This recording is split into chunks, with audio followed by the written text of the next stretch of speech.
Good afternoon, everybody, at least if you're on the East Coast. Welcome to our last virtual field trip from the National Mall Memorial Parks this school year. We're gearing up. We'll be ready to be back with you in the fall, but this is it for now. I'm Ranger Jen. I'm with my colleague Ranger Bethany and our friends from the Trust for the National Mall who are hosting us on this program as always. If you're joining us with a school group, please, and even if you're not, just let us know where you're coming in from, and maybe we'll point out some things that represent where you all are from. So let us know where you are, and if you have students, what grade you have, and we will try to keep that in mind as we are going through our show today. Feel free to use that chat. We'll try and get to questions when we can. And oh, local Washington, D.C. folks. Yay. Okay, so we will get started here. It's a little after 1, I see. So before we begin with our program, let me throw it over to Jeremy with the Trust for the National Mall to offer us a little introduction here. All right, thank you. My name's Jeremy Goldstein. I work for the Trust for the National Mall, and we're the lead partner for the National Park Service on the National Mall. We work with the Park Service to make the National Mall the best experience possible for visitors and students across the country like yourselves. Thanks for signing on today to learn more about the World War II and the Dwight D. Eisenhower Memorials on the National Mall. Last week, we celebrated the 20th anniversary of the World War II Memorial, and yesterday we had the opportunity to commemorate the 80th anniversary of D-Day at the Dwight D. Eisenhower Memorial as well. Both spaces on the mall allow visitors to learn and pay their respects to the Americans who fought to defend democracy and freedom in World War II. We're excited that you all joined us today. We hope you'll visit the National Mall in Washington, D.C. in person one day. And with that said, I'll hand it over to our team of national parks experts. Take it away, Ranger Bethany. Thanks, Jeremy. Yeah, so as he said, we are going to sort of be exploring 2 very important anniversaries. The first we're going to look at today will be the 20th anniversary of the site that you see on the screen here. And I kind of intentionally left this site a little blank. I didn't put the name up here, although if you were listening, I think Jeremy said what this site is called. But I did want to see if anybody knew what this location is referred to and what word is missing from its official title. So what word is not found in the name of this place? Is it A, memorial? Is it B, veterans? Or is it C, World War? So if you want to go ahead and throw A, B, or C in the chat box, which word is not part of its official title?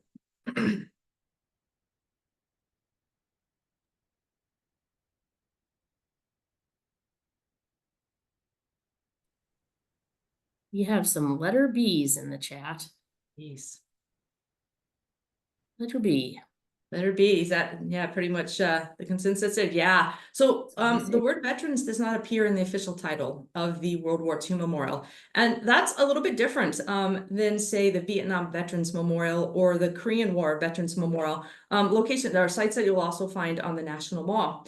And the reason is that it's not because we don't honor the veterans here. We absolutely honor the millions of men and women who served in uniform from every branch of service. But this memorial also honors those who contributed in other ways. So maybe it's someone who worked in the defense industries, making the supplies, the equipment that would go out to support the military. Maybe it's somebody who grew a victory garden. So instead of going to the grocery store to get vegetables and fruit, many communities banded together and made what were called community gardens or victory gardens. And this is where a lot of their produce would come from. And this is an image of a victory garden in New York. So even in the middle of cities, you would find these sort of popping up. Maybe you were lending some equipment that you might have. One of the things the Navy found as soon as the war began is they did not have enough binoculars. And so they asked the public if they would be willing to donate specific type. And again, it's another way to contribute to the war effort.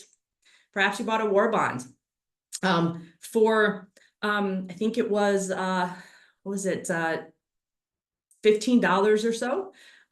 Maybe it's a little bit more. You could buy a war bond This money would be used to purchase all of the equipment necessary to support the war effort. And then 10 years after buying this bond, you could exchange it for $25 so that you were making a little bit of a profit off it. But at the time, the money that you're lending could be used by the government in all sorts of ways. Or maybe you took part in a recycling program. So there was rationing that happened during the First World War, where a lot of items weren't available, but there were also a lot of items that were needed. And so instead of throwing these items away, perhaps you recycled them, and all that went towards the war effort. So anyone in any way who contributed during World War II would find something in this memorial to really honor their efforts, their contributions. Now we're going to take you on a little bit of a virtual tour. If anybody isn't from DC and has never visited this memorial, we did this from sort of an aerial view because we want to sort of tie in how things are connected and how kind of you move around this space. So we're going to start with our two large archways that you see there, the Atlantic Arch and the Pacific Arch. Now, the reason that we have these two arches is because in many ways they symbolize the two theaters of operations. And they're really here to remind us that this was truly a world war that took place all over the world. Many different countries participated, and battles were fought on land, in the air, as well as at sea. And so these archways are there to kind of put that into perspective of how large this war actually was. But if we sort of make our way closer into the archways, and I think we're going to go on the Pacific side right now, if we look up, we are going to find some very, very important symbols. The first is that we see 4 eagles there. And the eagles represent a number of different things. They do represent the United States as a whole. They represent freedom in many ways, something that, you can kind of think the war was being fought for. And a lot of people look at them as the different branches of service within the military as well. And so even once we step inside, there's a lot of symbolism that we do see. And they're holding a very important specific type of wreath. I'm going to see if anybody knows what type of wreath this is. It's called a laurel wreath, but does anybody know what a laurel wreath symbolizes? So does it symbolize A, sacrifice, B, victory, or C, freedom?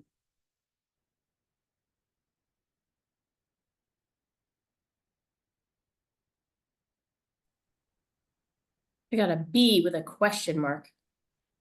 Okay. Somebody said A. I feel like we need C now just to round it all out.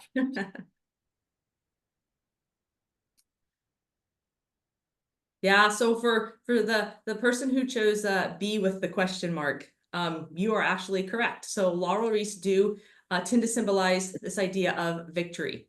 And it kind of goes back to ancient times. And I know that in the summertime, we're kind of coming up to the Olympics, but back in the day, athletes who won their competition, laurel wreaths were placed upon their head. So if we really use our imagination and kind of think about all of the individuals that this memorial is commemorating, as each one of them walk through that archway, symbolically that laurel wreath is being placed on their head to thank them for their service, their sacrifice, which led to victory during the Second World War. So it's a very important symbol that we have there. And then if we would look down from that laurel wreath and those eagles, we're going to see another representation of victory. This is a victory medal. These were given to anyone who served in the military during the Second World War. There in the center of the victory medal, she's often referred to as the Greek goddess Nike, who is a symbol again of victory. If you'll notice that in her hands, she holds a broken sword. That weapon is no longer needed as the war is over. And then if you look behind her, she kind of has her head turned towards the sunrise. And so it kind of symbolizes the dawning of a new peaceful time, again, once the war comes to an end. And then if we use our imagination, and we can't do this in the memorial, but if we use our imagination and we flip the victory medal over, we see 4 freedoms that President Roosevelt spoke about. And he thought that if the world could achieve these 4 freedoms, that war would never be fought again. And that's freedom from fear and want, so that everybody's basic needs would be met. and freedom of speech and religion. And so again, another idea, another symbol of victory as we simply enter this memorial. Now, from the archways, there's several different ways that you can go inside the memorial, but no matter where you go, you're going to see really the next symbol that's highlighted here at the World War II Memorial, and those are the pillars. And I'm going to turn this over to Ranger Jen to explain the pillars that we have here at the World War II Memorial. Thank you. So yeah, they this design feature pretty self-explanatory, right? It has the names of the states. Each column represents a different state. And so if I asked you to guess, I don't think I'm asking you the number, right? You would think states, there must be 50, but here at the World War II Memorial, we have the states at the time of World War II, which would be 48. And then we have the District of Columbia, which gets a column as a territory and a district. And then we have the territories at the time. So if we were to go in, the 1940s, the next territories we had were Alaska and Hawaii, and then others that we have like Guam and American Samoa, the Philippines, Puerto Rico. I probably am forgetting a few, but it totals 56 columns as you walk around the memorial. And you might notice there are some different symbols again on those columns. Am I looking at the wreaths next? Oh gosh, it's late in the year, folks. Sorry. How about those wreaths? We have two different elements that are highlighted in the memorial, and they really did put a lot of thought and effort into this to make sure we represent everybody who had a role to play when it came to honoring this generation. So how were we able to be so successful during this war? It had to do with a lot of the folks going to work on the home front. And so being able to win the war meant we had enough supplies, and supplies of all different kinds. So they represent the factories and the work that went on in the factories by oak. Yeah, I got it right. And they honored like the farmers and all the agriculture, the work that was being done to grow food and things by representing wheat. So if your oak is on one side of the column, the other side of the column has the wheat, and vice versa. So you always see opposite oak, wheat as you're walking around. But each column has one of each of those wreaths to represent it. And yeah, I think we're gonna see. Did I just give away all of it? Of course I did, because that's what I do. Whoa, you're going too fast. Yeah, so since Ranger didn't give away the answer to the next question, as she said, and you can see here that they do symbolize farming and industry. And so we're gonna. I told you it was late in the year. I'm sorry, I'm out of it. We're gonna go to the next slide here. And we're going to talk about these in a little more depth here in just a few minutes, but we have these plaques that help tell us the stories of what was taking place during World War II. And Ranger Bethany tried to help me out, as she always does, with the idea that well, let me ask you guys, since I took away your other question, who do you recognize? Who do you see doing the work in some of these images?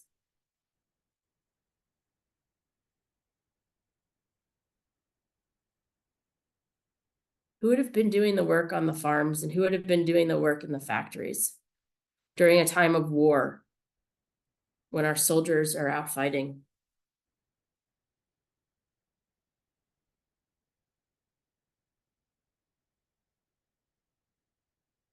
Can you tell? Probably more so in the bottom picture, right? Actually, no. Driving that tractor, right? Yeah. We see the women who are helping to cover the fact that the men have gone off to fight in the war. And the women are working in the factories. Look at that, building helicopters, driving tractors, doing the work that needs to be done. And we see this as a big element of our memorial, that this isn't, as we said at the beginning, just about honoring the soldiers that went to fight, but also honoring anybody who had anything to do to contribute to this war effort. Really popular image of the day, we can do it, the idea of Rosie the Riveter. It was the name given sort of to the idea of women going to work in the factories. We in the National Park Service have a national park named for Rosie the Riveter, and it's out in California. And it's not one I've been to yet, but I met somebody who worked there, and very famously, there was a park ranger. She was of the era. She wasn't exactly a Rosie the Riveter, and she has since retired. And she's over 100 years old, and she is of living through World War II and telling stories about the Rosie the Riveter. So I'm sure you could find her videos online, but her name is Betty Soskin, and she was an amazing park ranger and a great storyteller. So if you're interested, check out Rosie the Riveter National Historical Park online out near San Francisco. Tangent, sorry. But since we were talking about the women, we thought this was a neat feature to mention. There are a lot of different quotations throughout the memorial. We're not going to point to all of them, but we picked a few that we thought we should highlight. Women who stepped up were measured as citizens of the nation, not as women. This was a people's war, and everyone was in it.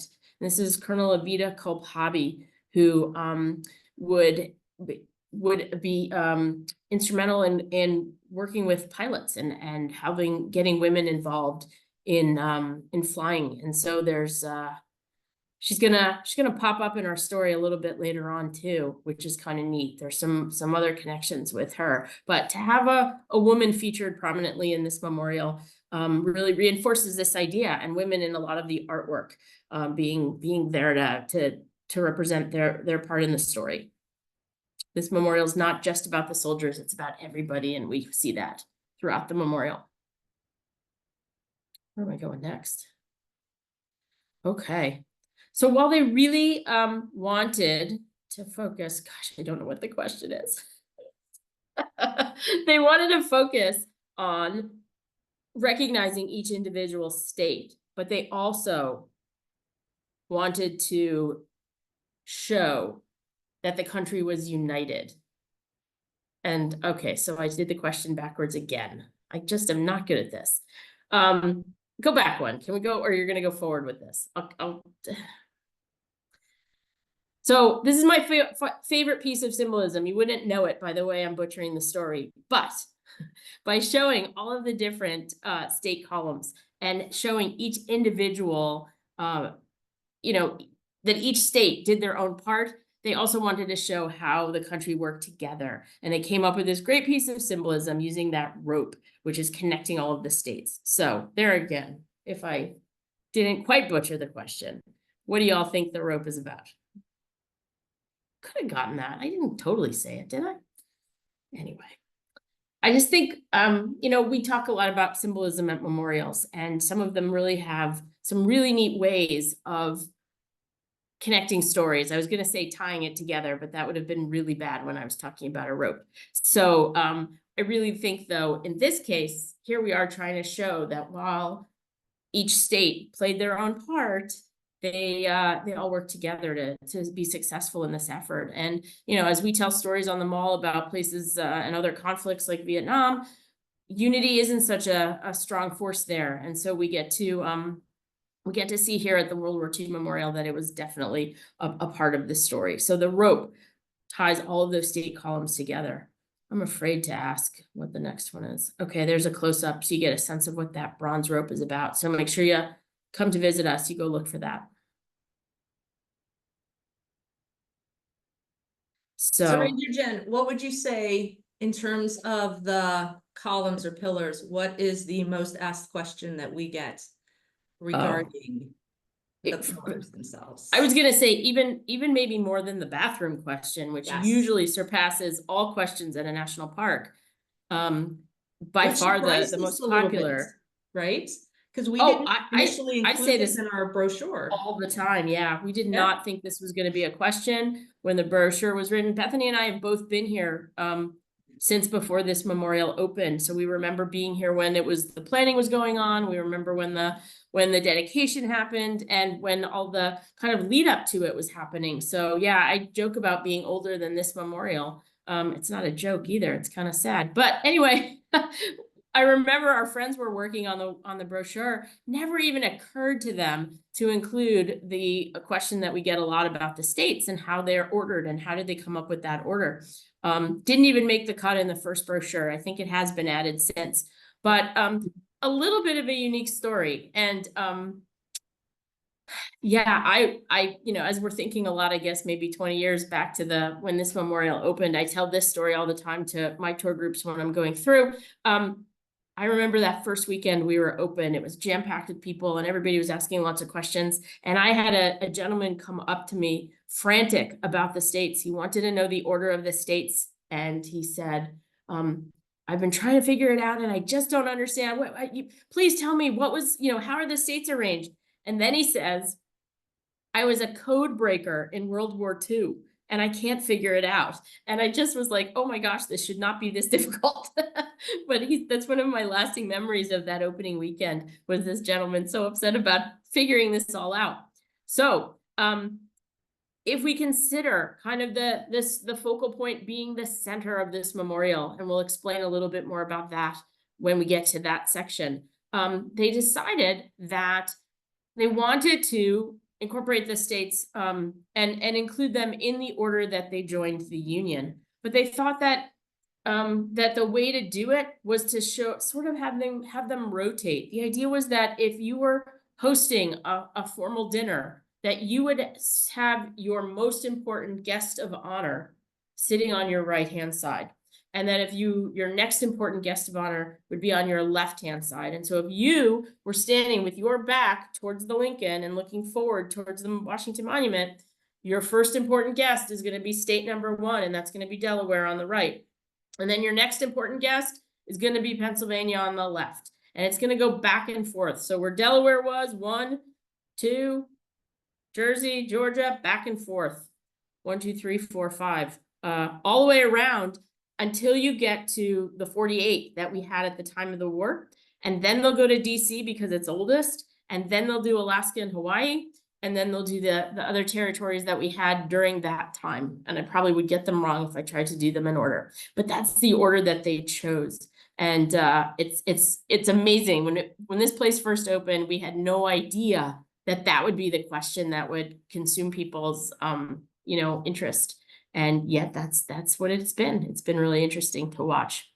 We do get a lot of questions. A lot of people think that the states closest to the Pacific are on the Pacific side and the states closest to the Atlantic are here on the Atlantic side, but it just literally bounces back and forth, right, left. Yeah. And I think this is a good spot maybe to mention that pool of water was there. That location was in the spot, because am I going to talk about the location here?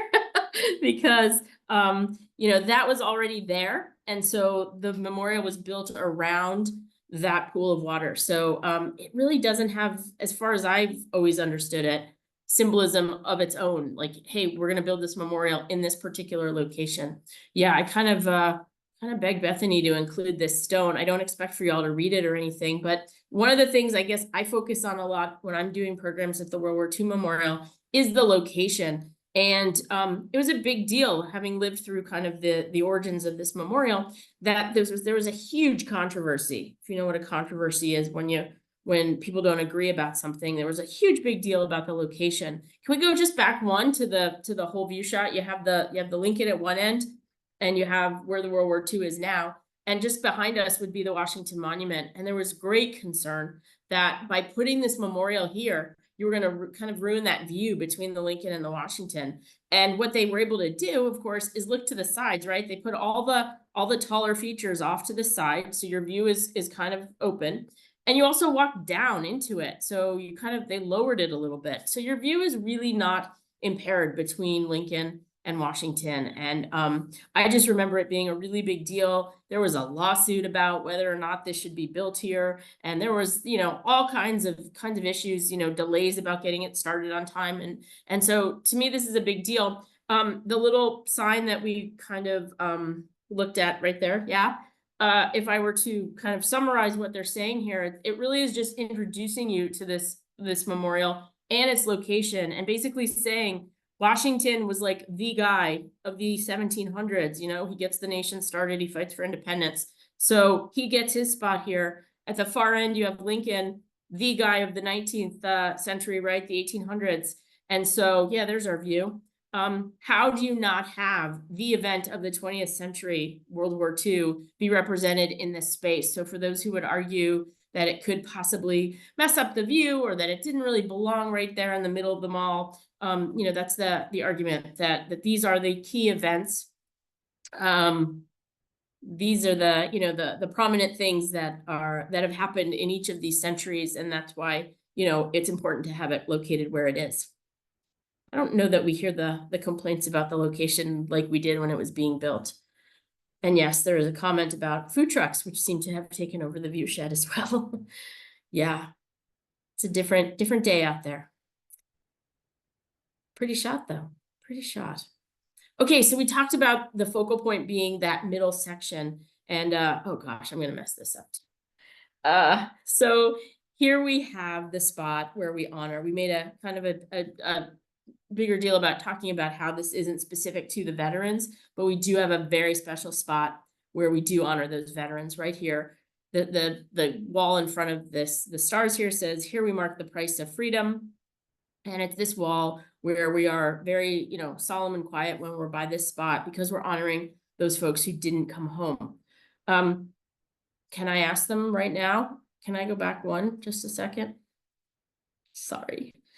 She's gonna hate me at the end of this one. I was just talking about location, and I know it's maybe not that big a deal, but it was a really important part of the location, right? That we didn't lose some of the views. Do y'all notice what's missing now when we're standing in front of these stars? What do we not see anymore?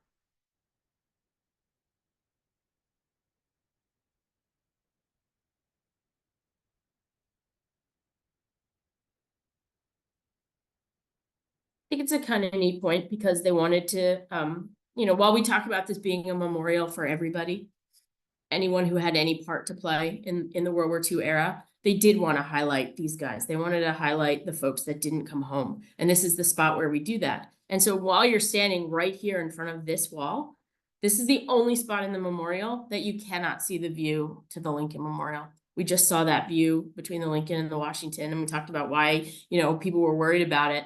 This is the one spot where you don't see it because they wanted you to really focus in on these stars and think about the people who didn't come home. And I don't know, hearing about it the last few days with these anniversaries going on and hearing about all the people who participating, you know, in these anniversary commemorations, you know, it's pretty powerful to see these people who are hanging on and sharing their stories and things, and still talking about the people that they know that they lost all those years ago. Okay, I'll talk about the stars.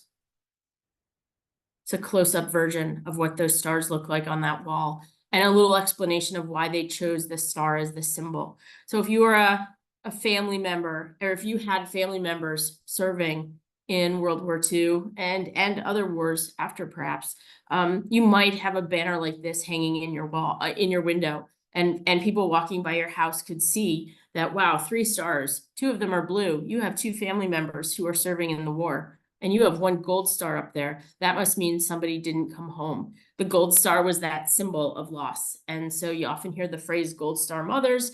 Those are folks who have lost, you know, lost a son or daughter in a war. But this let people know that you have family fighting in the war and what the kind of status is. And so this was the symbol that was chosen to be on that wall. And I'm just going to keep quiet until I get through this. So the idea for this is that 1 star represents how many people who died in the war. And this is Americans. Doesn't include everybody else we were fighting with or fighting against. A, 1,000, B, 100, C, 10. How many people does each star represent on that wall?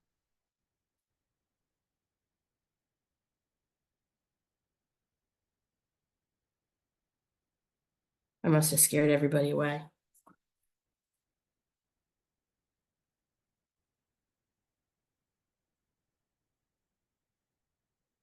Want to give us the answer?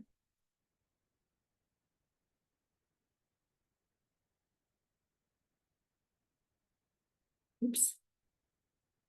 The answer is B. Yeah, one of those stars is 100 people killed in the war, and that wall has just over 4,000 stars on it. So you want to practice your math skills right now. 100 per star times just over 4,000 stars represents the over 400,000 Americans who died in World War II. So that's our spot in the memorial where we really pay our respects and honor those folks.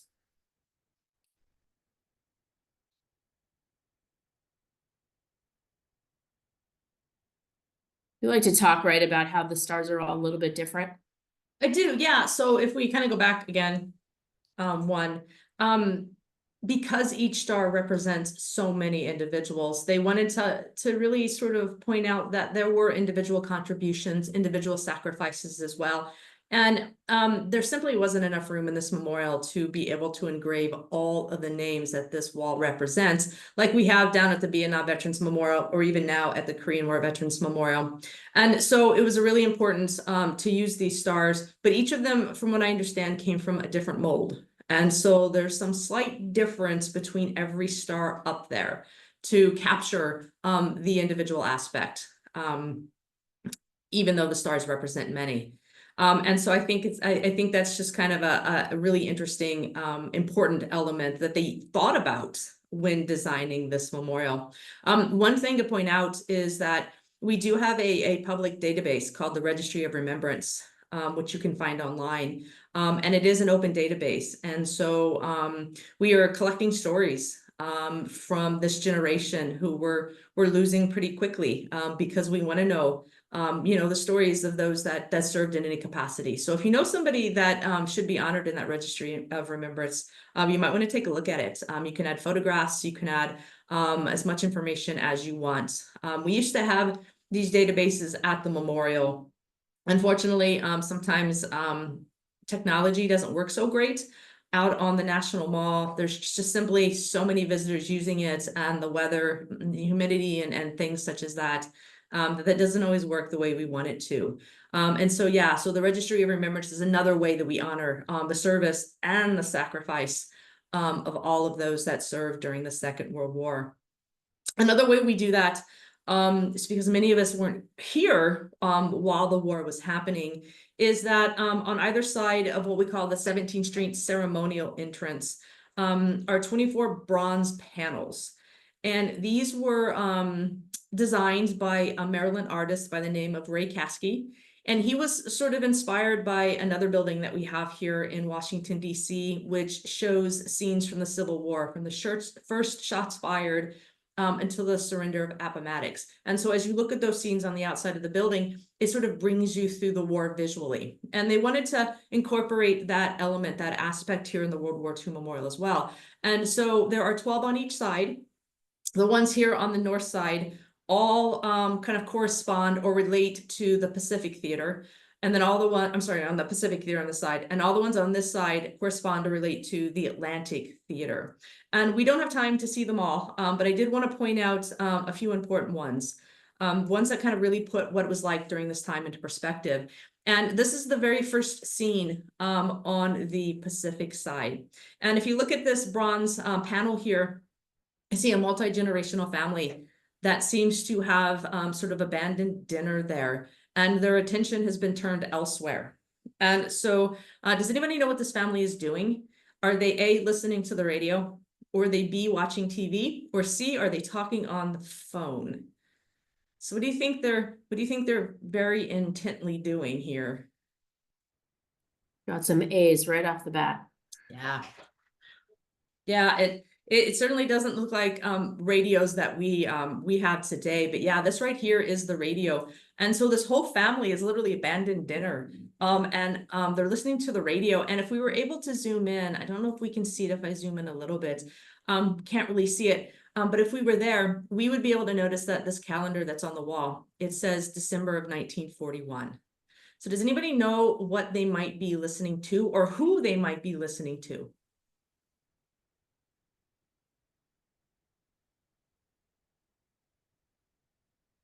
If I give you a hint, it's somebody who we also have a memorial to here on the National Mall. Some FDR fans in the bunch, or at least guesses of FDR. Day Yeah. of Infamy speech. Yes, they are listening to the Date of Infamy speech. Yeah, that FDR gives following the attack on Pearl Harbor on December 7th, 1941, which kind of propels the United States into the war sort of officially at this point.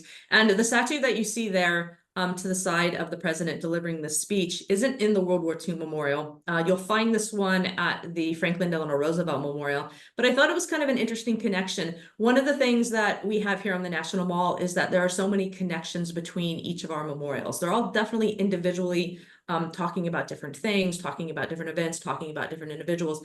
But a lot of the design features sometimes tend to be the same. And a great example of that is on the outside of the Lincoln Memorial. We also have the names of the states engraved. And the whole idea is that Lincoln thought our strength as a nation came through our unity as opposed to us being divided. And so here we see another statue very intently listening to the radio, listening to President Roosevelt speak about what's happening. And while he's president, he begins a series of radio programs that will ultimately become known as the Fireside Chats. And so it's sort of talking to the people, telling them what's happening, what the plans are, what's going on, which was really, really important. And if we kind of think back to that family that we just saw, each one of them are going to have different opportunities available to them. They're going to have to shoulder different responsibilities. And in many ways, their lives are going to change entirely for the next 4 years. And so we kind of see that being shown in many of these bronze panels that we have on either side. And if we just take a look at a few of them, again, they depict both scenes from the home front as well as battle scenes. The one on top shows what was known as the Battle of the Atlantic. And one of the things that was happening to a lot of the supply ships that were trying to get equipment overseas as they were being attacked by German U-boats who formed what were called wolf packs. And so the decision was made to put the supply ships sort of in the center, and they would convoy around them and escort them across the oceans to get the supplies to wherever they needed to go. And then the bottom scene you see there is probably, it is kind of what is known as the sort of the last offensive maneuver by the Germans. And this was a battle that took place in 1944, 1945 in December and January. Really, really cold time. You can kind of see the uniforms, the coats that they're wearing here in this individual bronze panel that we see here. But this was Hitler's kind of attempt to break the Allied lines. And it's referred to as the Battle of the Bulge because the lines kind of bulged, but they never broke. And eventually this would not be successful and would, sort of lead to the end of the war, at least the war that we see there in Europe. And again, more connections that we have to other places within the park. The designer, the sculptor of the artwork at the Korean War Veterans Memorial, our statues there, Frank Gaylord, participated in the Battle of the Bulge. Again, so a lot of different connections that we have running throughout the National Mall. And then we also have home front scenes, as Ranger Jen kind of alluded to a little bit earlier, that being able to mass produce all of the equipment, all the supplies that were needed to support the military effort was incredibly important. And Roosevelt once said that it wasn't enough to outfight the enemy. We also had to outproduce them. And so it was, in many ways, was kind of this challenge to be able to create thousands of tanks, of airplanes, of uniforms, of food, in order to be able to support those that were fighting. And really, war production changed the United States throughout World War II. If we kind of think about what was happening before the war began, the United States was sort of involved in this deep depression where there weren't a whole lot of jobs available, where people found themselves out of work, kind of desperate and didn't have a lot of money, couldn't buy a lot of food. A lot of people lost their homes. And then when the war began, there's really more jobs than there are workers available. And so you have all these different opportunities available to people who might not have worked outside the home before. And again, you can see some of the Rosie the Riveters being depicted, especially in the top scene there, as they're making that ship, it looks like. I think that's a propeller. that they're working on down there. And one of the things that I do also find fascinating about the war production during World War II is that many of the companies sort of changed what they made. So a great example of that is that car manufacturers, people who made cars, companies that made cars, in 1941 made 3 million cars that were basically used for civilians, for the public. And then after that, only 139 cars were made throughout the entire rest of the war, because the car manufacturers weren't making cars, they were making engines for airplanes, or they were making tanks, or any of the other equipment that was needed towards the military effort. So you really see a lot happening, a lot changing during this time. And then this bottom picture here is what is sort of showing what was called the Lend-Lease program. And again, this was a way of us supporting our allies, of sending goods and supplies over to countries such as Great Britain.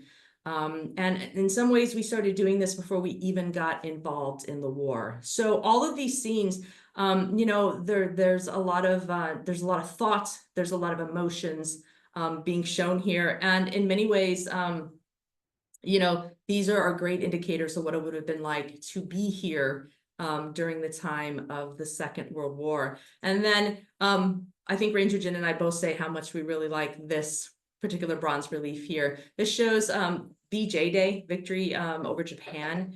And one of the things that I kind of like about it, if you sort of paid attention to that first family that we saw, the ones that were listening to the radio, listening to President Roosevelt, you can kind of see them once again here in this final relief on the Pacific side. And they're definitely a little older, maybe a little wiser. They shouldered their responsibilities, and because of their effort, because of their support, victory had been achieved. And you can see just how excited, how happy, dancing in the street sort of thing happening here in this last bronze relief that we have. So again, very important time. There is another really interesting, I guess, visual, I don't know what we call this, engraving, I'll say, here at the World War II Memorial that we wanted to show you very, very quickly. And show you where it is, apparently. You're not just doing a shout out to my home state of Connecticut, are you? No. Not yet. No. Well, actually, I think I already did. No. Yes. Okay, I'm not going to say what it is yet, right? Because we're going to have them try and figure it out. Yes, I'm going to try not to mess up any more of the questions. But yes, there is a little cartoon engraving. If you could get into that gate, which not into it, but just through it. And we're going to show that to you and see if you recognize this figure. I don't know that our young visitors may know him, but it was a very popular image during the World War II era, and kind of a really sweet thing that I don't know, you know, the guy who was coordinating the creation of this memorial when it was being built, thought this would be something special to include in the memorial, even though it may not have made it to the original plans. Does anybody know this character's name, or what usually accompanied this image when it was drawn during the World War II era?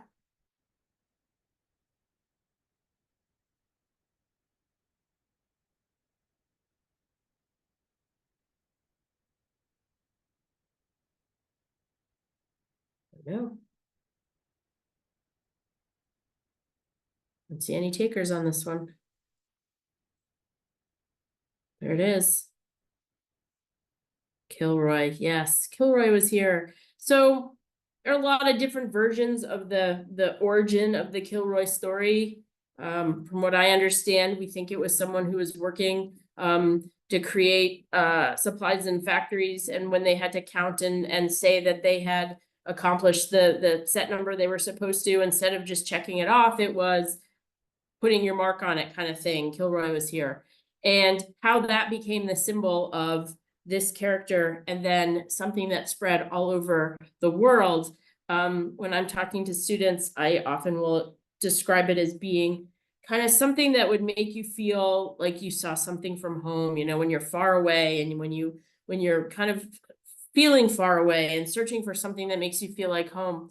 I always use the example that when I spent a month overseas in a country that didn't speak English, whenever I saw an English newspaper, I just felt like that much closer to home because I saw something that was very familiar. This was that symbol to the soldiers fighting overseas, and people would draw this on things and leave it behind. And it was kind of like this idea that an American had been here and drew this very simple, very silly cartoon that would make people fighting overseas think that it had, you know, someone from home was there and looking out for them.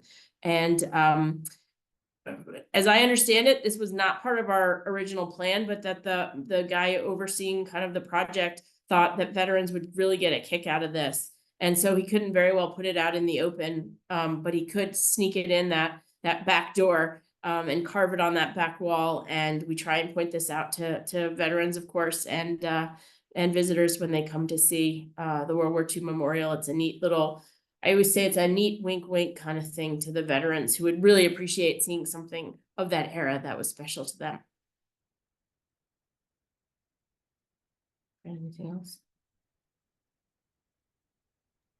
So yeah, so before we leave the World War II Memorial behind and very quickly show you another memorial, one of our newer ones that we have in the park, which is, I guess we would call it a little off the beaten path. Perhaps we'll kind of show you a picture of where that would be located. We definitely need to highlight another anniversary that was commemorated this year, just a couple of days ago, and that's the 80th anniversary of the invasion of Normandy, sometimes referred to as D-Day, sometimes referred to as the code name of Operation Overlord.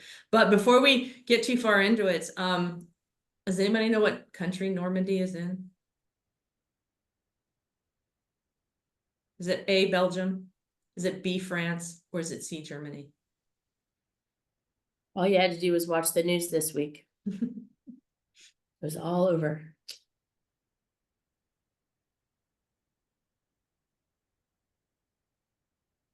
I'm kind of sad. I went and visited once, and I don't have very strong memories, and I'm very disappointed at myself for not making more of an effort.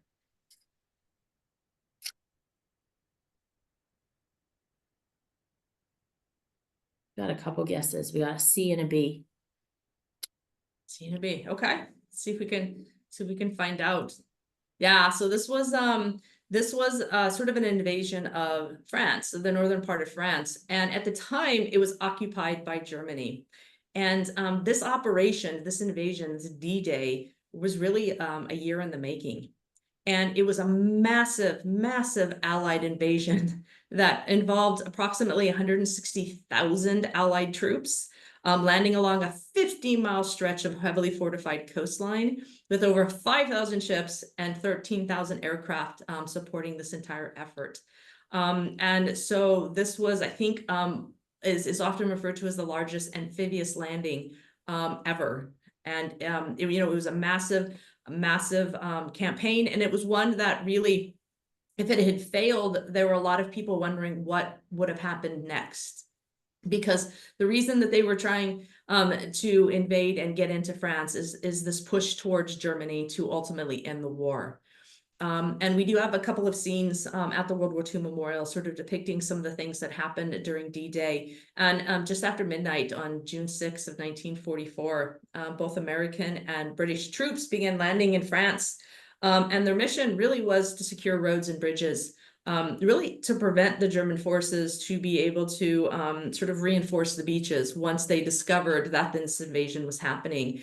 And a lot of what happened at the time is a lot of these guys, unfortunately, were sort of blown off course, and they didn't necessarily land where they expected to. And so this was a very dangerous kind of operation that they were asked to do. And we're going to see this really interesting photograph of somebody talking to them prior to them departing on their mission. And then about 6:30 that morning, the sort of the sea landing began. And if anybody, I know this is probably what, 30 maybe years old now, but if anybody has ever seen the movie Saving Private Ryan, there's the kind of this opening scene which sort of depicts what it was like to land on some of these beaches.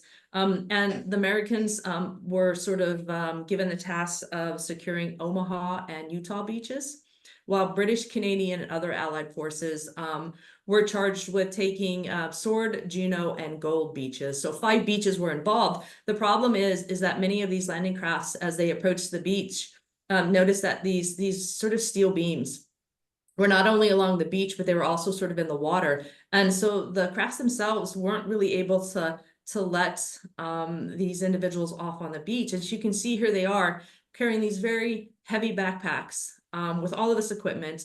They're trying to wade through the water as they're simply being fired upon.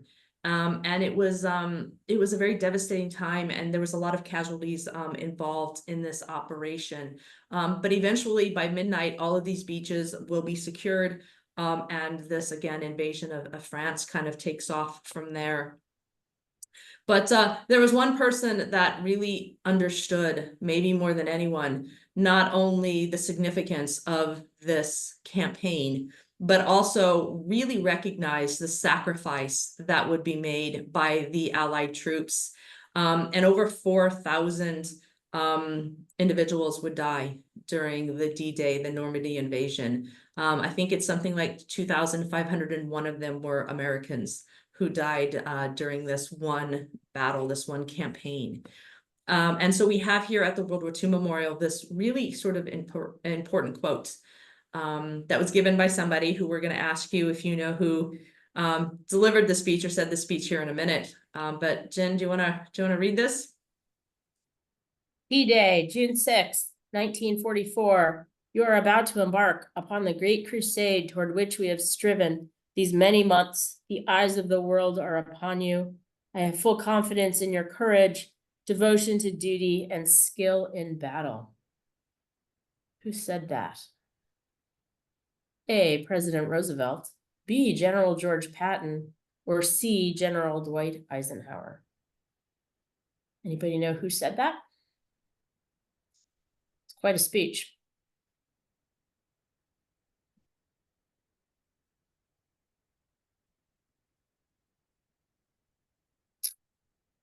Looks like we have some votes for C. Yep, definitely would be correct. So Dwight Eisenhower got a memorial that finally opened after a long time in the fall of 2020. And a lot of us were not working out much in the park in fall of 2020. So we're still catching up on learning a bit about this site. But it's got a really unique design, and it's got some really neat features that help us tell the story that we're talking about to commemorate this anniversary of yesterday, by the way, not a few days ago, yesterday. It just feels like it's been a few days, but hopefully you've had a chance to see some of the coverage. I mean, I think I said earlier just seeing the veterans who are still there and talking about their experiences right there on the beaches in Normandy has just been amazing. But yeah, this gives you the location, the idea if you're trying to figure out where is this Dwight Eisenhower Memorial. It sits on Independence Avenue. It's right across the street from the Air and Space Museum, which is just off the picture to the left. But you do see how it kind of runs right into the Capitol. It sits on what was once kind of known as Maryland Avenue, and that Maryland Avenue takes you right to the Capitol. And so, yeah, some unique features to this memorial. And location, boy, I talk a lot about location today, but it is was a factor in this memorial because they found a way to incorporate some of the ideas important to Dwight Eisenhower, even in the buildings that surround this memorial. And so I mentioned the Air and Space Museum. Eisenhower was involved in NASA, the Federal Aviation Administration, education, something that was big, when Eisenhower was getting as president, Department of Health and Human Services, Voice of America, all things that Eisenhower was involved in. And I'm sure I'm going to butcher her title, but we talked about Ovida Kulpabi, who was quoted at the World War II Memorial for her work in the WWII. Is that what her title was? I don't even remember what agency she was representing, but she will eventually serve in the Eisenhower administration in a role that essentially was what we would call maybe in the Health and Human Services. I looked it up. She was the first United States Secretary of Health, Education, and Welfare. So she had a title and a role from 53 to 55 in the Eisenhower administration. So I told you she was going to pop up again. And here she is as part of the Eisenhower administration. So this memorial honors Eisenhower in all of his roles as a general. It actually even starts with him as a young boy. Off to the right side is a statue of him as a youngster. But we see Eisenhower the general, and we see Eisenhower the president represented here. And so you have both of those scenes, and then you have this really kind of spectacular thing in the background that you don't see in other kinds of memorials. And they went back and forth about designs on this, and they settled on the name the tapestry, which is the scene, you know, behind. And we felt like we have to put a night shot in here because you really see it better in the evening than you would see it maybe during the day to try and understand what it's all about. But it's representing that spot where the troops are going to try and climb into France. I say climb because they had to go up a pretty steep cliff there. It's called Point to Hawk. And I think if you were watching the news at all today, or maybe you'll see it later on, the president was going to speak from there this morning, at this spot. And it's interesting that the memorial chose this location because it would have been the scene of this big attack around D-Day. And yet what they wanted to capture in the memorial here is not this spot in a time of war, but in a time of peace. There's a fine line almost in this memorial, because we have Eisenhower, who's a general fighting in this horrible war, and yet as president, Eisenhower is president over a pretty peaceful time. And so they're wanting to tell both sides of this story. And so the tapestry, particularly at night, lights up and gives you the sense kind of the peaceful Point de Hoc, the spot in France which had seen such terrible war, but now represents peacetime. We see it in the daylight. There it is. So the spot, the left-hand statue is representing the presidency.